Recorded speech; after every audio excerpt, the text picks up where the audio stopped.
je recontextualise un peu les choses que vous savez déjà. Hein. C'est une énorme région avec 5,5 millions d'habitants, 1,7 fois la Belgique, un PIB de 149 milliards. Et on a voté récemment des budgets qui sont de 2,6 milliards d'euros, qui sont un petit peu la consolidation des anciens budgets, avec des budgets qui sont donnés par grands domaines d'action. Je reviendrai sur les commissions thématiques. On est effectivement cette année sur des anciens dispositifs, on est sur une transition. Les budgets sont reconduits sur des dispositifs Alliance-Lorraine-Champagne-Ardenne. Ensuite, on analyse un peu ce qui était fait par ailleurs, avant, pour essayer de voir ce qui est cohérent ou pas cohérent. Il y a des grandes différences entre les trois anciennes régions. D'essayer de voir ce qui peut être harmonisé parce qu'il y a des spécificités et voilà. Donc l'année prochaine, on devrait être sur des nouveaux dispositifs eu égard à cette analyse et à des préconisations qu'on va essayer de faire en ligne. Donc c'est une nouvelle région bien sûr très contrastée, hein, avec un territoire aussi vaste qui met fin finalement à l'opposition urbain-rural avec la réforme de l'intercommunalité. Et il y a effectivement des nouvelles relations de solidarité à inventer entre ces territoires. Donc on travaille vraiment sur comment chaque territoire avance au mieux, quelles sont les synergies possibles pour pas qu'il y ait de chevauchement de compétences. Voilà, donc les stratégies sont à construire pour assurer la cohésion territoriale. La région seule ne fera rien sans les intercommunalités, sans le département, sans les mairies. Donc c'est bien de voir comment s'arrête chacune de nos actions pour pouvoir être le plus efficace possible.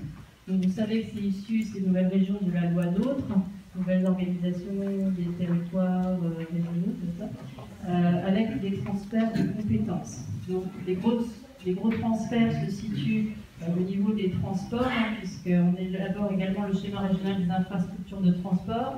La compétence des transports scolaires et interurbains est transférée aux régions. Voilà, on va essayer d'adopter un plan unique de prévention et de gestion de l'ensemble des déchets par la 18 mois après la promulgation de la loi aussi qui a été le 7 février 2017, qui sera. On a aussi la compétence développement économique. Vous savez, effectivement, avant, il y avait certaines anciennes structures, en Moselle, en tout cas les départements agissaient fortement sur le développement économique, ce qui n'était pas le cas d'autres départements. Là, il y a effectivement une volonté de faire que chaque compétence se retrouve de façon différenciée et qu'il n'y ait plus de chevauchement.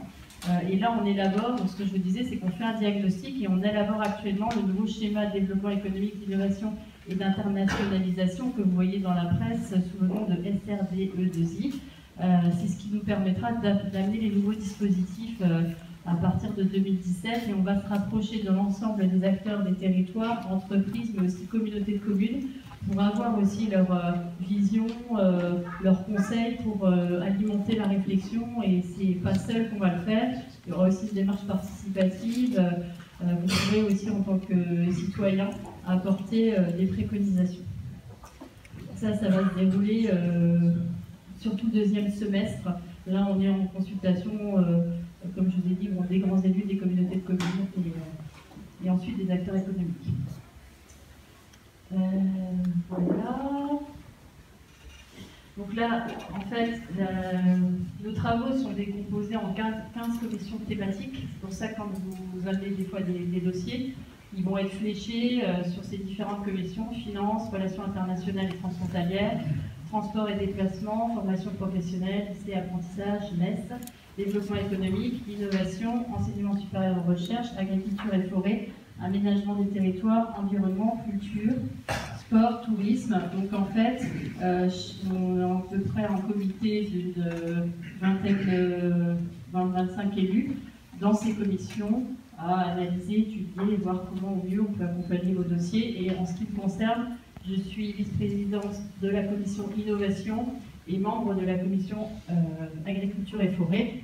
Pour autant, si un dossier s'instruit dans une autre commission, je peux avoir un regard et puis le regarder. Donc en fait, dans cette nouvelle région, le pacte de la ruralité effectivement est important pour les territoires ruraux. Donc je vous l'ai dit, effectivement, il y a des contrastes très forts dans les territoires et on remarque quand même qu'il y a une dynamique de métropolisation qui se fait et qui concentre progressivement l'emploi, les activités économiques et les richesses. Voilà, ce phénomène laisse un peu derrière nous les territoires ruraux. Donc, du coup, ça pourrait être un frein au développement économique, à l'attractivité démographique, à la création d'emplois et au bien-être social dans ces territoires ruraux. C'est pour ça qu'on a souhaité effectivement pouvoir pallier à cela, parce qu'on est très conscient que dans les territoires ruraux, il y a un cadre de vie de qualité, un capital agricole et forestier, du patrimoine aussi, historique, culturel, foncier accessible. Donc on a des dispositifs qui vont permettre effectivement d'assurer le développement économique et l'accessibilité de ces territoires. Donc là, bon, c'est une carte pour vous montrer les concentrations de population, mais il n'y a pas de secret, c'est autour des villes et des grandes métropoles. Voilà, donc la loi NOTRe a confié aux régions aussi la réalisation du schéma régional d'aménagement, de développement durable et d'égalité des territoires, appelé SRADET, qui permet effectivement de décliner la vision de la région et les territoires qui la composent dans une logique de transversalité dans le cadre de politiques d'aménagement. Donc le pacte de la ruralité s'inscrit comme élément clé du futur SRADET et apporte des mesures complémentaires aux dispositifs territoriaux qui sont déjà existants. Donc le pacte de la ruralité nous permet effectivement d'assurer, de développer durablement tous les territoires et d'assurer vraiment le désenclavement et la dynamisation des territoires ruraux. Donc avec des volets, mobilisation, articulation de nombreux dispositifs territoriaux existants. Il y a les dispositifs régionaux, mais vous savez, il y a les dispositifs du gouvernement, il y a différents dispositifs, ceux que vous appliquez également au niveau des communautés de communes ou des mairies, donc c'est voir comment ça s'articule. Et on essaie d'engager des mesures complémentaires spécifiques, c'est ce dont on est venu vous parler aussi plus spécifiquement, pour assurer une meilleure accessibilité numérique et physique des territoires. Donc là, pour le Saulnois, on voulait très concrètement vous parler du volet évolution de l'accessibilité physique, ça veut dire des transports. Maintenir et développer des activités économiques, notamment artisanales et commerciales, des services culturels et touristiques, et notamment aussi, quand on dit artisanal, c'est tout ce qui est aussi immobilier, travaux. Et là, c'est ce que je viens vous parler tout de suite, juste après, du nouveau plan d'investissement pour les communes de moins de 2500 habitants. Donc ça, c'est vraiment ce qui permet de répondre à cet objectif, favoriser la structuration, la capacité d'action des territoires ruraux et territorialiser l'action régionale pour en accroître l'impact et l'efficacité. L'idée, c'est vraiment d'avoir des réponses de proximité. Alors, le plan de soutien régional à l'investissement des communes de moins de 2500 habitants, quelqu'un me demandait si je venais apporter de l'argent, non, mais vous pouvez effectivement solliciter, en mobiliser. C'est vraiment le dispositif prévu pour les communes de moins de 2500 habitants. Donc pourquoi? Donc ça fait partie des critères qui nous permettront de sélectionner les dossiers. C'est améliorer la qualité et le cadre de vie des habitants, permettre de répondre à des besoins non ou insuffisants couverts faute de financement public suffisant. Pour qui? Donc comme j'ai dit, communes de moins de 2500 habitants. Donc en fait, ça correspond à une enveloppe de 23 millions d'euros.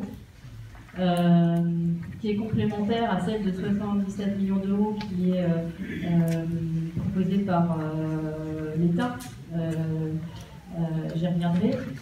Et ça correspond, bon an, mal an, à 1200 dossiers, parce que, en fait, je vais le dire, mais il y a un plafonnement des aides à hauteur de 20 000 euros et qui correspond à 20% de votre sollicitation d'investissement. Donc la limite de dépôt des dossiers, c'est le 15 octobre 2016, donc ça c'est important, avec un début des travaux avant fin de l'année 2016. C'est pour ça que j'ai demandé à Roland de pouvoir vous en parler rapidement. Donc comme je vous ai dit, le taux de l'aide régionale est de 20% du coût hors taxe des travaux, à l'exclusion de toute autre dépense. L'aide est plafonnée à 20 000 euros et non cumulable avec la dotation d'équipement des territoires ruraux. Donc ça, je sais que c'est souvent une demande. Donc ça vient compléter et permettre d'accompagner d'autres projets. Voilà. Et cette aide est accordée une fois par maître d'ouvrage pour un seul projet. Donc comment en bénéficier? Donc les projets contribueront, donc c'est nos critères, les projets qui contribueront prioritairement au maintien et au développement des services à la personne ou à l'amélioration de la qualité de vie de la population, avec une demande avant le démarrage des travaux. Donc les pièces constitutives du dossier, mais on mettra tout ça au compte rendu, C'est un formulaire de demande d'aide plan régional 2016 de soutien à l'investissement des commandes de moins de 2500 habitants et la délibération du maître d'ouvrage approuvant le projet et le coût des travaux. Voilà, le versement de la subvention se fait en une seule fois après le service fait, sur présentation d'un état récapitulatif des dépenses visées par le représentant légal, l'agent comptable et le maître d'ouvrage. Donc là, vous avez le formulaire type, que vous ne pouvez pas lire parce que c'est trop petit, mais vous l'aurez en pièce jointe. Voilà, c'est vrai, il y a deux feuilles. Voilà, donc ça c'est sur le volet aide aux communes de moins de 2500 habitants, et je vous rappelle que si vous en avez besoin, voilà, il y a l'importance de regarder les timings pour être dans les clous. Donc comme je vous ai dit, donc, le volet développement économique, mais on vous accompagne aussi au quotidien sur l'accessibilité. Accessibilité, c'est deux choses. Le numérique, très important, si vous voulez aujourd'hui que les jeunes arrivent dans votre territoire, que les entreprises s'implantent, on voit des développements avec le e-commerce, n'importe quelle entreprise a besoin d'être connectée à ses fournisseurs, à ses employés. Enfin bref, le numérique est hyper important. Si on ne l'avait pas, ce serait vraiment quelque chose d'inquiétant pour nos territoires ruraux. Donc voilà, assurer une meilleure accessibilité numérique. Donc projet de près d'1 million de prises FTTH dans les Vosges, Meurthe-et-Moselle, Moselle, Meuse, Ardennes, enfin tout le territoire. Et la région initie le déploiement du très haut débit sur l'ensemble de son territoire. Mais en Moselle, en fait, j'ai voulu faire un zoom parce qu'on est bien avancé.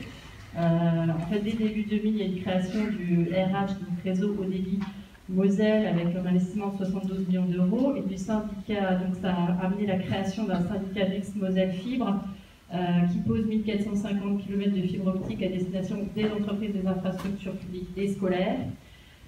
Et cette entité syndicat mixte, elle accueille actuellement 19 intercommunalités qui souhaitent s'équiper et donc payent chacune 0,75 € par habitant au titre de leur cotisation annuelle. Donc qu'en est-il du Saulnois? Donc le Saulnois, on est effectivement aussi bien dans cette démarche. Normalement, horizon 2020, tout le monde sera connecté. Dès 2004, on a pris de l'avance parce qu'il y a des travaux qui ont été engagés en s'appuyant sur les fonds de compensation du départ du 13e RDP de Dieuze, avec 7 millions d'euros d'investissement mobilisés. Au 20 mars 2015, il y a une première tranche de travaux qui a été mise en œuvre pour les villages peu favorisés, ce qui correspond à 26 communes. J'ai la liste, mais je pense que vous la connaissez. Début 2019, il y aura une deuxième tranche de travaux menée par Moselle Fibre pour les autres communes. Donc ça veut dire que chaque habitant, donc là on a vu que c'était une sorte de ceinture au débit qui était mis en place pour les entreprises, les acteurs publics, les écoles, mais les habitants pourront eux aussi, parce que tout habitant peut être un auto-entrepreneur, avoir des besoins particuliers, pourront bénéficier de la fibre une fois sa commune équipée. Donc il y a un raccordement un coût de 80 à 100 € pour un raccordement final aux habitations, et après bien sûr chacun pourra choisir son fournisseur internet avec des abonnements qui vont de 25 à 30 € en moyenne. Donc après, dernier volet mais pas le moindre, accessibilité et transport. Moi ce que j'ai vu, effectivement, je me dis, je suis originaire de ce territoire, en gros qui n'est pas desservi par le rail. Ce qui m'a effectivement marqué assez rapidement, c'est que la région souhaitait proposer aux territoires non desservis par le rail de travailler sur des démarches de plateforme de transport, sachant qu'ici, soit on a sa voiture, soit on prend les rapides de Lorraine. Il n'y a pas tellement d'autres alternatives. Donc, quand on est jeune, quand on est en dépendance de mobilité, moins jeune, qu'on n'a pas son permis, qu'on est dépendant de son mari ou de son épouse, etc. C'est soit on connaît quelqu'un qui est bien sympa, soit on attend voilà, ses parents, son mari, ou soit on prend les rapides de Lorraine. Et du coup, je trouvais que c'était pas forcément quelque chose qui était complètement efficace par rapport à ce qui se fait ailleurs pour permettre le développement de notre territoire. Ça permet aussi son attractivité. Si derrière on a quelque chose qui est bien mise en œuvre sur les transports, ça permet aussi de faire venir des gens qui se disent bah tiens, la mobilité ne sera pas un frein, et en tout cas ça me donne envie aussi de m'inscrire dans ce territoire. J'essaie d'aller vite trop lent, je ne sais pas si je suis dans le timing. Donc il y a plusieurs opportunités. Il y a effectivement ce que je vous ai dit, le pacte Lorraine qui met en place, qui propose l'accompagnement d'agences locales de mobilité. Il y a la démarche, alors ça moi je ne le savais pas, c'est en me rapprochant effectivement du groupe WeMove qui effectivement est un acteur très implanté avec un savoir-faire, c'est mon troisième point, dans le domaine et notamment surtout sur les publics fragiles pour l'insertion à l'emploi. C'est vous, Jérémy, qui m'avez appris que le commissariat à l'égalité des territoires souhaitait également de leur côté travailler sur ce volet-là avec la mise en place de plateformes de mobilité.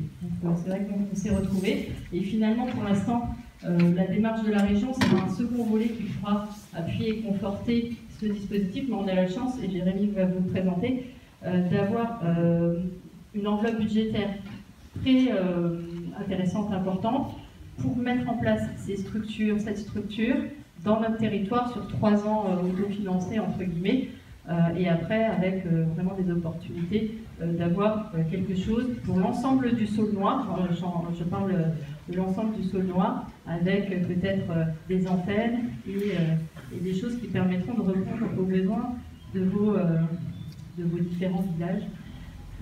Donc l'opportunité aussi, c'est on a des structures locales existantes qui peuvent être partenaires, puisque WeMove agit déjà à Saint-Avold et à Forbach et s'appuie sur un réseau d'acteurs parce que rien ne se fait sans des synergies. Donc il y a Pôle emploi, mission locale, des garages partenaires, des auto-écoles, etc. Donc l'idée c'est de connecter tout ça et d'apporter de la valeur, et aussi parce qu'on est dans l'ère aussi du numérique, des nouvelles solutions alternatives. On a l'opportunité de nouveaux transports alternatifs que sont le covoiturage, l'autopartage, le transport à la demande, le transport micro-collectif.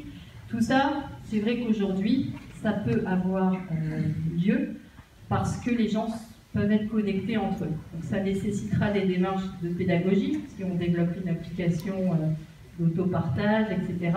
Mais je pense qu'on le voit dans d'autres territoires, c'est au début le démarrage est un petit peu compliqué, mais petit à petit les gens qui les utilisent sont des prescripteurs et font qu'il y a un vrai développement en ce sens. Voilà, donc moi c'est là que je vais passer la parole à Jérémy. En tout cas, en conclusion, voilà, c'était de dire que vraiment le Conseil régional entend redonner toute sa place aux territoires ruraux à travers son plan de soutien à l'investissement des communes, son pacte de ruralité, et c'est des choses que je pense qu'il est important d'avoir conscience pour pouvoir les mobiliser et d'avoir une vraie démarche constructive ensemble. Voilà, je vous remercie. Je répondrai à vos questions.